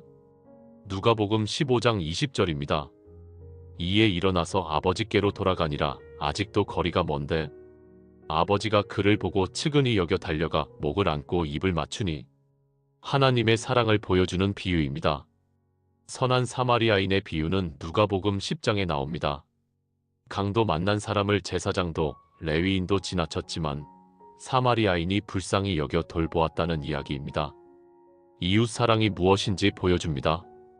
예수님은 3년 동안 이렇게 가르치시고 기적을 행하셨습니다. 하지만 점점 종교 지도자들과의 갈등이 깊어졌습니다. 그들은 예수님을 시기했습니다. 요한복음 11장 47절에서 48절입니다. 이에 대제사장들과 바리새인들이 공회를 모으고 이르되 이 사람이 많은 표적을 행하니 우리가 어떻게 하겠느냐? 만일 그를 이대로 두면 모든 사람이 그를 믿을 것이요. 그리고 로마인들이 와서 우리 땅과 민족을 빼앗아 가리라 하니. 대제사장 가야바가 말했습니다. 요한복음 11장 49절에서 50절입니다. 그 중에 한 사람 그 해 대제사장인 가야바가 그들에게 말하되 너희가 아무것도 알지 못하는도다. 한 사람이 백성을 위하여 죽어서 온 민족이 망하지 않게 되는 것이 너희에게 유익한 줄을 생각하지 아니하는도다 하였으니 예수님을 죽이기로 결정한 것입니다. 드디어 예수님의 마지막 일주일이 되었습니다. 예수님은 나귀를 타고 예루살렘에 입성하셨습니다. 마태복음 21장 8절에서 9절입니다. 무리의 대부분은 그들의 겉옷을 길에 펴며 다른 이들은 나뭇가지를 베어 길에 펴고 앞에서 가고 뒤에서 따르는 무리가 소리 높여 이르되 호산나 다윗의 자손이여 찬송하리로다. 주의 이름으로 오시는 이여 가장 높은 곳에서 호산나 하더라. 사람들이 예수님을 환영했습니다. 하지만 며칠 후 같은 사람들이 십자가에 못 박으라고 외칠 것입니다. 예수님은 성전에서 장사하는 자들을 내쫓으셨습니다. 마태복음 21장 12절에서 13절입니다. 예수께서 성전에 들어가사 성전 안에서 매매하는 모든 사람들을 내쫓으시며 돈 바꾸는 사람들의 상과 비둘기 파는 사람들의 의자를 둘러 엎으시고 그들에게 이르시되 기록된 바 내 집은 기도하는 집이라 일컬음을 받으리라 하였거늘 너희는 강도의 소굴을 만드는도다 하시니라.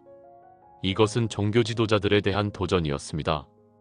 그들은 더욱 예수님을 죽이려고 했습니다.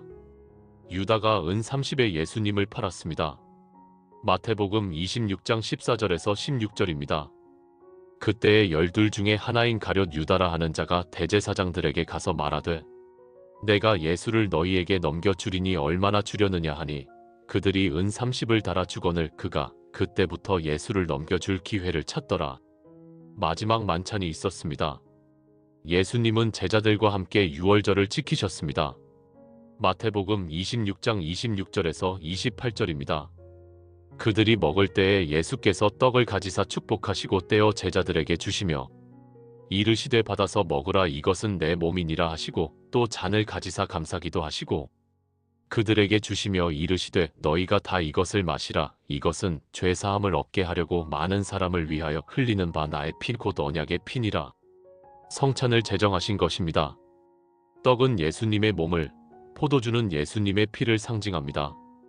이것은 새 언약의 표시였습니다. 만찬 후 예수님은 겟세마네 동산으로 가셨습니다. 마태복음 26장 36절에서 39절입니다. 이에 예수께서 제자들과 함께 겟세마네라 하는 곳에 이르러 제자들에게 이르시되 내가 저기 가서 기도할 동안에 너희는 여기 앉아 있으라 하시고 베드로와 세베대의 두 아들을 데리고 가실새 고민하고 슬퍼하사 이에 말씀하시되 내 마음이 매우 고민하여 죽게 되었으니 너희는 여기 머물러 나와 함께 깨어 있으라 하시고 조금 나아가사 얼굴을 땅에 대시고 엎드려 기도하여 이르시되 내 아버지여 만일 할만하시거든 이 잔을 내게서 지나가게 하옵소서. 그러나 나의 원대로 마시옵고 아버지의 원대로 하옵소서 하시고 예수님도 고통스러우셨습니다. 이 잔을 내게서 지나가게 하옵소서라고 기도하셨습니다. 하지만 나의 원대로 마시옵고 아버지의 원대로 하옵소서라고 하셨습니다. 하나님의 뜻에 순종하신 것입니다. 유다가 군인들을 데리고 왔습니다. 마태복음 26장 47절에서 50절입니다. 말씀하실 때에 12 중에 하나인 유다가 왔는데 대제사장들과 백성의 장로들에게서 파송된 큰 무리가 검과 몽치를 가지고 그와 함께하였더라. 예수를 파는 자가 그들에게 군호를 짜 이르되 내가 입 맞추는 자가 그이니 그를 잡으라 하였는지라. 곧 예수께 나아가 랍비여 안녕하시옵니까 하고 입을 맞추니 예수께서 이르시되 친구여 내가 무엇을 하려고 왔는지 행하라 하신대. 이에 그들이 나와 예수께 손을 대어 잡으니라. 예수님은 체포되셨습니다. 제자들은 다 도망갔습니다. 마태복음 26장 56절입니다. 이 모든 일이 이루어진 것은 선지자들의 글을 이루려 함이니라 하시더라. 이에 제자들이 다 예수를 버리고 도망하니라. 예수님은 대제사장 앞에서 재판을 받으셨습니다. 거짓 증인들이 동원되었습니다. 마태복음 26장 59절에서 60절입니다. 대제사장들과 온 공회가 예수를 죽이려고 그를 칠 거짓 증거를 찾음에 거짓 증인이 많이 왔으나 얻지 못하더니 후에 두 사람이 와서 대제사장이 예수님께 물었습니다. 마태복음 26장 63절에서 64절입니다. 예수께서 잠잠하시거늘 대제사장이 이르되 내가 너로 살아계신 하나님께 맹세하게 하노니 내가 하나님의 아들 그리스도인지 우리에게 말하라. 예수께서 이르시되 내가 말하였느니라. 그러나 내가 너희에게 이르노니 이후에 인자가 권능의 우편에 앉아 있는 것과 하늘 구름을 타고 오는 것을 너희가 보리라 하시니 예수님이 자신이 하나님의 아들이라고 하시자 대제사장이 옷을 찢었습니다. 마태복음 26장 65절에서 66절입니다. 이에 대제사장이 자기 옷을 찢으며 이르되 그가 신성 모독하는 말을 하였으니 어찌 더 증인을 요구하리오. 보라, 너희가 지금 이 신성 모독하는 말을 들었도다. 너희 생각은 어떠하냐. 대답하여 이르되 그는 사형에 해당하니라 하고 예수님을 로마 총독 빌라도에게 넘겼습니다. 빌라도는 예수님에게 죄가 없다는 것을 알았습니다. 마태복음 27장 23절입니다. 빌라도가 이르되 어찌 미냐 무슨 악한 일을 하였느냐? 그들이 더욱 소리질러 이르되 십자가에 못 박혀야 하겠나이다 하는지라. 빌라도는 손을 씻으며 책임을 회피했습니다. 마태복음 27장 24절입니다. 빌라도가 아무 성과도 없이 도리어 밀란이 나려는 것을 보고 물을 가져다가 무리 앞에서 손을 씻으며 이르되 이 사람의 피에 대하여 나는 무죄하니 너희가 당하라. 예수님은 십자가에 못 박히셨습니다. 마태복음 27장 32절에서 35절입니다. 그들이 나가다가 시몬이란 구레네 사람을 만남에 그를 억지로 같이 가게 하여 예수의 십자가를 지웠더라. 골고다 즉 해골의 곳이라는 곳에 이르러 쓸개 탄 포도주를 예수께 주어 마시게 하려 하였더니 예수께서 맛보시고 마시고자 하지 아니하시더라. 그들이 예수를 십자가에 못 박은 후에 그 옷을 제비 뽑아 나누고 십자가 위에서 예수님은 7마디 말씀을 하셨습니다. 첫 번째는 누가복음 23장 34절입니다. 이에 예수께서 이르시되 아버지 저들을 사하여 주옵소서 자기들이 하는 것을 알지 못함이니이다 하시더라. 자신을 십자가에 못 박은 사람들을 위해 기도하신 것입니다. 두 번째는 누가복음 23장 43절입니다. 예수께서 이르시되 내가 진실로 내게 이르노니 오늘 내가 나와 함께 낙원에 있으리라 하시니라. 옆에 달린 강도에게 하신 말씀입니다. 세 번째는 요한복음 19장 26절에서 27절입니다. 예수께서 자기의 어머니와 사랑하시는 제자가 곁에 서 있는 것을 보시고 자기 어머니께 말씀하시되 여자여 보소서 아들이니이다 하시고 또 그 제자에게 이르시되 보라 내 어머니라 하신데 그때부터 그 제자가 자기 집에 모시니라. 어머니를 제자에게 부탁하신 것입니다. 네 번째는 마태복음 27장 46절입니다. 제구시쯤에 예수께서 크게 소리질러 이르시되 엘리 엘리 라마 사박다니 하시니 이는 곧 나의 하나님 나의 하나님 어찌하여 나를 버리셨나이까 하는 뜻이라. 하나님께 버림받은 고통의 절규였습니다. 예수님은 우리 죄를 담당하셨기 때문에 하나님과 분리되는 고통을 당하셨습니다. 다섯 번째는 요한복음 19장 28절입니다. 그 후에 예수께서 모든 일이 이미 이루어진 줄 아시고 성경을 응하게 하려 하사 이르시되 내가 목마르다 하시니 육체적 고통을 표현하신 것입니다. 여섯 번째는 요한복음 19장 30절입니다. 예수께서 신 포도주를 받으신 후에 이르시되 다 이루었다 하시고 머리를 숙이니 영혼이 떠나가시니라. 다 이루었다. 이것은 승리의 선언이었습니다. 구원의 역사가 완성되었다는 선언이었습니다. 일곱 번째는 누가복음 23장 46절입니다. 예수께서 큰 소리로 불러 이르시되 아버지 내 영혼을 아버지 손에 부탁하나이다 하고 이 말씀을 하신 후 숨지시니라. 마지막 순간까지 하나님을 신뢰하신 것입니다. 예수님이 숨을 거두시자 놀라운 일들이 일어났습니다. 마태복음 27장 51절에서 53절입니다. 이에 성소 휘장이 위로부터 아래까지 찢어져 둘이 되고 땅이 진동하며 바위가 터지고 무덤들이 열리며 자던 성도의 몸이 많이 일어나되 예수의 부활 후에 그들이 무덤에서 나와서 거룩한 성에 들어가 많은 사람에게 보이니라. 성소 휘장이 찢어진 것은 중요한 의미가 있습니다. 히브리서 10장 19절에서 20절입니다. 그러므로 형제들아 우리가 예수의 피를 힘입어 성소에 들어갈 담력을 얻었나니 그 길은 우리를 위하여 휘장 가운데로 열어놓으신 새로운 살 길이요 휘장은 곧 그의 육체니라. 예수님의 죽으심으로 하나님께 나아갈 길이 열린 것입니다. 예수님은 장사되셨습니다. 마태복음 27장 57절에서 60절입니다. 저물었을 때에 아리마대의 부자 요셉이라 하는 사람이 왔으니 그도 예수의 제자라 빌라도에게 가서 예수의 시체를 달라 하니 이에 빌라도가 내주라 분부하거늘 요셉이 시체를 가져다가 깨끗한 세마포로 싸서 바위 속에 판자기 새 무덤에 넣어두고 큰 돌을 굴려 무덤 문에 놓고 가니 하지만 그것이 끝이 아니었습니다. 사흘 후에 예수님은 부활하셨습니다. 마태복음 28장 5절에서 7절입니다. 천사가 여자들에게 말하여 이르되 너희는 무서워하지 말라. 십자가에 못 박히신 예수를 너희가 찾는 줄을 내가 아노라. 그가 여기 계시지 않고 그가 말씀하시던 대로 살아나셨느니라. 와서 그가 누우셨던 곳을 보라.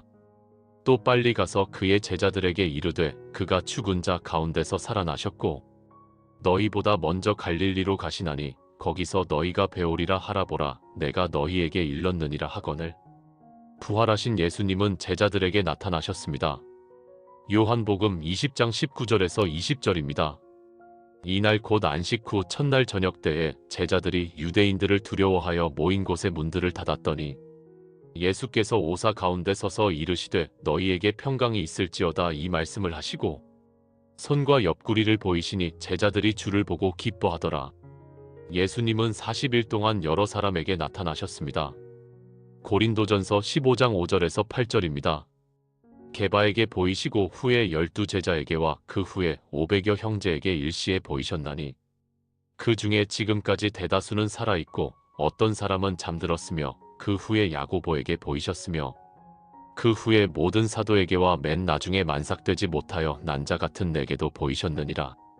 그리고 승천하셨습니다. 사도행전 1장 9절에서 11절입니다. 이 말씀을 마치시고 그들이 보는데 올려져 가시니 구름이 그를 가리어 보이지 않게 하더라. 올라가실 때에 제자들이 자세히 하늘을 쳐다보고 있는데 흰 옷 입은 두 사람이 그들 곁에 서서 이르되 갈릴리 사람들아 어찌하여 서서 하늘을 쳐다보느냐? 너희 가운데서 하늘로 올려지신 이 예수는 하늘로 가심을 본 그대로 오시리라 하였느니라. 여러분, 이것이 예수님의 33년입니다. 30년은 준비하셨고 3년은 사역하셨고 십자가에서 돌아가셨고 부활하셨고 승천하셨습니다. 33년입니다. 아브라함의 5분의 1도 안 되는 시간입니다. 모세의 4분의 1도 안 되는 시간입니다. 하지만 이 33년이 전 인류의 역사를 바꾸었습니다. 이 33년이 우리에게 구원을 가져다 주었습니다. 어떻게 이것이 가능했을까요? 첫째, 예수님의 33년은 하나님의 완벽한 계획이었기 때문입니다. 갈라디아서 4장 4절입니다. 때가 참에 하나님이 그 아들을 보내사 여자에게서 나게 하시고 율법 아래에 나게 하신 것은 때가 참에라는 말씀을 주목하세요. 하나님께는 완벽한 때가 있었습니다. 로마 제국이 전 세계를 통치하고 있었습니다. 로마의 도로망이 전 세계에 펼쳐져 있어서 복음이 빠르게 전파될 수 있었습니다. 헬라어가 공용어였기 때문에 복음을 쉽게 전할 수 있었습니다. 유대인들이 전 세계에 흩어져 있어서 회당을 통해 복음을 전할 기반이 마련되어 있었습니다. 모든 것이 완벽한 때였습니다. 둘째, 예수님의 33년은 집중된 시간이었기 때문입니다. 특히 3년의 공생에는 놀라울 정도로 집중되어 있었습니다. 예수님은 한시도 낭비하지 않으셨습니다. 마가복음 1장 35절입니다. 새벽 아직도 밝기 전에 예수께서 일어나 나가 한적한 곳으로 가사 거기서 기도하시더니 새벽부터 기도하셨습니다. 마가복음 6장 31절입니다.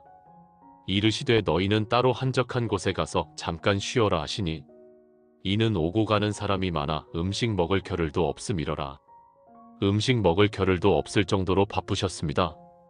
예수님은 모든 시간을 최대한 활용하셨습니다. 가르치시고 기적을 행하시고 제자들을 훈련시키시고 기도하시고 하나님의 뜻을 이루기 위해 모든 순간을 바치셨습니다. 3년이 30년보다 더 효과적일 수 있었던 이유입니다. 셋째, 예수님의 33년은 완전한 순종의 시간이었기 때문입니다. 빌립보서 2장 8절입니다.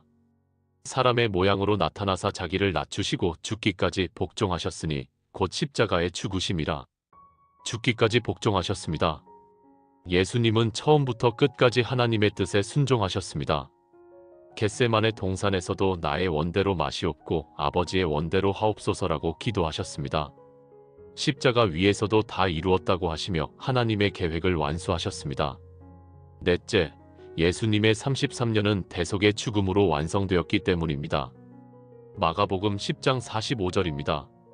인자가 온 것은 섬김을 받으려 함이 아니라 도리어 섬기려 하고 자기 목숨을 많은 사람의 대속물로 주려 함이니라.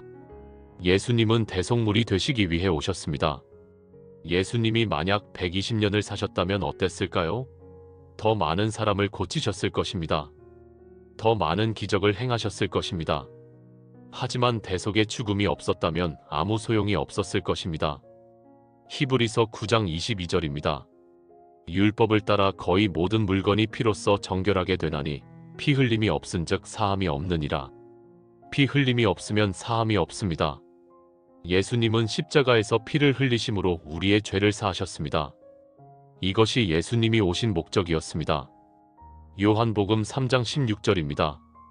하나님이 세상을 이처럼 사랑하사 독생자를 주셨으니 이는 그를 믿는 자마다 멸망하지 않고 영생을 얻게 하려 하심이라. 다섯째, 예수님의 33년은 부활로 증명되었기 때문입니다. 만약 예수님이 죽기만 하셨다면 그분은 많은 순교자 중 한 명일 뿐이었을 것입니다. 하지만 부활하심으로 예수님이 하나님의 아들이심이 증명되었습니다. 로마서 1장 4절입니다. 성결의 영으로는 죽은 자들 가운데서 부활하사 능력으로 하나님의 아들로 선포되셨으니 곧 우리 주 예수 그리스도시니라. 부활이 모든 것을 증명했습니다. 고린도전서 15장 14절입니다. 그리스도께서 만일 다시 살아나지 못하셨으면 우리가 전파하는 것도 헛것이요 또 너희 믿음도 헛것이며 부활이 없었다면 모든 것이 헛된 것이었을 것입니다. 하지만 예수님은 부활하셨습니다. 죽음을 이기셨습니다. 그래서 예수님의 33년은 실패가 아니라 완전한 승리였습니다. 여섯째, 예수님의 33년은 성령과 교회를 통해 계속되기 때문입니다.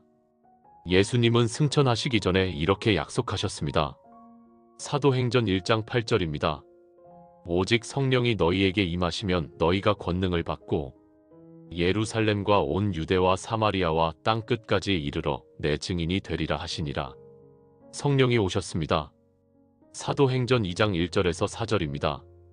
오순절 날이 이미 이름에 그들이 다같이 한 곳에 모였더니 호련히 하늘로부터 급하고 강한 바람 같은 소리가 있어 그들이 앉은 온 집에 가득하며 마치 불의 혀같이 갈라지는 것들이 그들에게 보여 각 사람 위에 하나씩 임하여 있더니 그들이 다 성령의 충만함을 받고 성령이 말하게 하심을 따라 다른 언어들로 말하기를 시작하니라. 성령이 오심으로 예수님의 사역은 끝난 것이 아니라 오히려 더 확장되었습니다. 예수님 한 사람이 하시던 일을 이제 모든 믿는 자가 하게 되었습니다. 요한복음 14장 12절에서 예수님은 이렇게 말씀하셨습니다. 내가 진실로 진실로 너희에게 이르노니 나를 믿는 자는 내가 하는 일을 그도 할 것이요 또한 그보다 큰 일도 하리니 이는 내가 아버지께로 감이라. 제자들이 더 큰 일을 했습니다. 베드로의 설교 한 번에 3,000명이 믿었습니다. 사도행전 2장 41절입니다. 그 말을 받은 사람들은 세례를 받음에 이날에 신도의 수가 3,000이나 더하더라. 예수님의 3년 사역 동안에도 이렇게 많은 사람이 한꺼번에 믿지는 않았습니다. 교회가 세워졌습니다. 복음이 전 세계로 퍼져나갔습니다.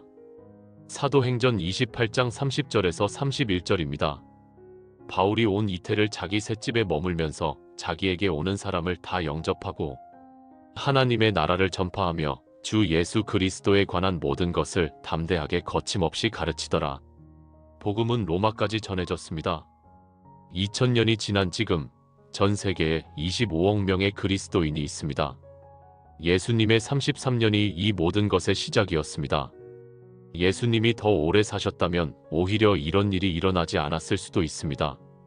왜냐하면 사람들이 예수님 개인에게만 의존했을 것이기 때문입니다. 하지만 예수님이 십자가에서 돌아가시고 부활하시고 승천하심으로 성령이 오시고 교회가 세워지고 모든 믿는 자가 예수님의 사역을 계속하게 되었습니다. 이것이 하나님의 완벽한 계획이었습니다.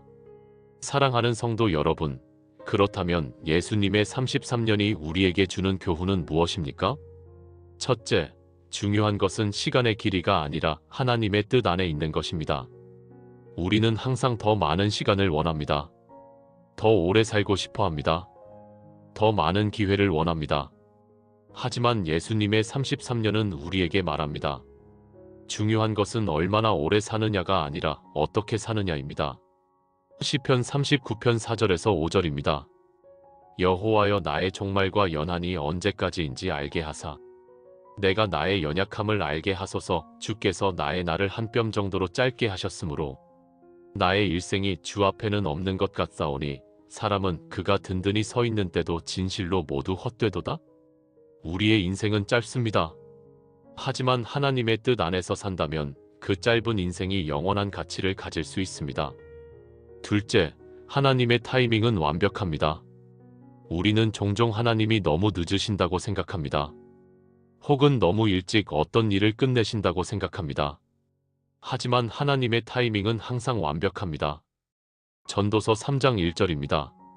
천하의 범사가 기한이 있고 모든 목적이 이룰 때가 있나니 하나님께는 모든 일을 이룰 때가 있습니다. 예수님의 33년도 하나님의 완벽한 타이밍이었습니다. 셋째, 우리도 주어진 시간을 최대한 활용해야 합니다. 에베소서 5장 15절에서 16절입니다. 그런즉 너희가 어떻게 행할지를 자세히 주의하여 지혜 없는 자 같이 하지 말고 오직 지혜 있는 자 같이 하여 세월을 아끼라. 때가 악하니라. 세월을 아끼라는 말씀입니다. 예수님은 33년을 사셨지만 한순간도 낭비하지 않으셨습니다. 우리도 마찬가지입니다. 우리에게 주어진 시간이 얼마나 되든 그 시간을 하나님을 위해, 사람을 위해, 영원한 가치를 위해 사용해야 합니다. 넷째, 나이는 중요하지 않습니다. 혹시 여러분 중에 이렇게 생각하시는 분이 계십니까? 나는 이제 늙었어. 할 수 있는 것이 별로 없어. 젊었을 때 더 열심히 할걸. 하지만 하나님은 나이를 보지 않으십니다. 모세는 80세에 부르심을 받았습니다. 갈렙은 85세에도 나의 힘이 그때나 지금이나 일반이라고 말했습니다. 예수님은 30세에 공생애를 시작하셨지만 3년 만에 모든 것을 이루셨습니다. 중요한 것은 나이가 아니라 하나님의 뜻에 순종하는 것입니다. 다섯째, 십자가가 없으면 아무 의미가 없습니다. 예수님의 33년에서 가장 중요한 것은 마지막 십자가였습니다. 만약 십자가가 없었다면 예수님의 모든 가르침, 모든 기적이 아무 소용이 없었을 것입니다. 우리의 인생도 마찬가지입니다. 우리가 아무리 많은 일을 하고 아무리 오래 살아도 예수님의 십자가를 믿지 않으면 아무 의미가 없습니다. 고린도전서 2장 2절입니다. 내가 너희 중에서 예수 그리스도와 그가 십자가에 못 박히신 것 외에는 아무것도 알지 아니하기로 작정하였음이라. 십자가가 전부입니다. 십자가에서 우리의 구원이 이루어졌습니다. 십자가에서 하나님의 사랑이 나타났습니다. 십자가에서 죄 문제가 해결되었습니다. 여섯째, 부활의 소망을 가지고 살아야 합니다. 예수님의 33년은 죽음으로 끝나지 않았습니다. 부활로 새로운 시작이 되었습니다. 우리도 마찬가지입니다. 이 땅에서의 삶은 끝이 아닙니다. 부활이 있고 영생이 있습니다. 요한복음 11장 25절에서 26절입니다. 예수께서 이르시되 나는 부활이요 생명이니 나를 믿는 자는 죽어도 살겠고 무릇 살아서 나를 믿는 자는 영원히 죽지 아니하리니 이것을 내가 믿느냐? 우리는 부활의 소망을 가지고 살아갑니다. 고린도전서 15장 58절입니다. 그러므로 내 사랑하는 형제들아 견실하며 흔들리지 말고 항상 주의 일에 더욱 힘쓰는 자들이 되라. 이는 너희 수고가 주 안에서 헛되지 않은 줄 알미라. 우리의 수고가 주 안에서 헛되지 않습니다. 사랑하는 성도 여러분, 예수님은 왜 33년만 사셨을까요? 이제 그 답을 아시겠습니까? 33년이 충분했기 때문입니다. 아니, 33년이 완벽했기 때문입니다. 하나님의 계획 안에서 33년은 부족한 것도 넘치는 것도 아닌 완벽한 시간이었습니다. 예수님은 30년 동안 준비하셨습니다. 우리와 같은 삶을 사시며 우리의 연약함을 경험하셨습니다. 3년 동안 집중적으로 사역하셨습니다. 가르치시고 기적을 행하시고 제자들을 훈련시키셨습니다. 그리고 십자가에서 대속의 죽음을 죽으셨습니다. 부활하시고 승천하셨습니다. 이 모든 것이 33년 안에 이루어졌습니다. 그리고 그 33년이 2000년 동안 계속되고 있습니다. 성령과 교회를 통해 모든 믿는 자를 통해 예수님의 사역은 지금도 계속되고 있습니다. 여러분의 인생은 어떻습니까? 혹시 너무 짧다고 생각하십니까? 할 일이 너무 많은데 시간이 부족하다고 느끼십니까? 예수님의 33년을 기억하세요. 중요한 것은 길이가 아니라 질입니다. 중요한 것은 하나님의 뜻 안에 있는 것입니다. 혹시 이제 늙어서 할 수 있는 것이 별로 없다고 생각하십니까? 모세를 기억하세요. 그는 80세에 시작했습니다. 갈렙을 기억하세요. 그는 85세에도 나의 힘이 그때나 지금이나 일반이라고 말했습니다. 나이는 중요하지 않습니다. 중요한 것은 하나님의 부르심에 응답하는 것입니다. 오늘 이 시간 여러분에게 드리고 싶은 말씀이 있습니다. 여러분에게 주어진 시간이 얼마나 되든 그 시간을 하나님을 위해 사용하세요. 한순간 한순간을 소중히 여기세요. 예수님처럼 하나님의 뜻에 순종하며 사세요. 그리고 무엇보다 예수님의 십자가를 믿으세요. 그 십자가가 여러분의 죄를 사했습니다. 그 십자가가 여러분에게 영생을 주었습니다. 그 십자가가 여러분의 모든 것입니다. 고린도후서 6장 2절입니다. 보라 지금은 은혜 받을 만한 때요 보라 지금은 구원의 날이로다. 지금이 그때입니다. 오늘이 그날입니다. 오늘 예수님을 믿으세요. 오늘 하나님의 뜻에 순종하세요. 오늘 하나님을 위해 살기로 결단하세요. 예수님의 33년이 우리에게 말합니다. 중요한 것은 얼마나 오래 사느냐가 아니라 어떻게 사느냐입니다. 하나님의 뜻 안에서 사는 하루가 그 밖에서 사는 1000년보다 낫습니다. 시편 84편 10절입니다. 주의 궁정에서의 한 날이 다른 곳에서의 1000날보다 나은즉 악인의 장막에 사는 것보다 내 하나님의 성전 문지기로 있는 것이 좋다오니. 여러분, 오늘부터 하나님의 뜻 안에서 사세요. 그러면 여러분의 인생도 예수님의 33년처럼 영원한 가치를 가진 인생이 될 것입니다. 아멘.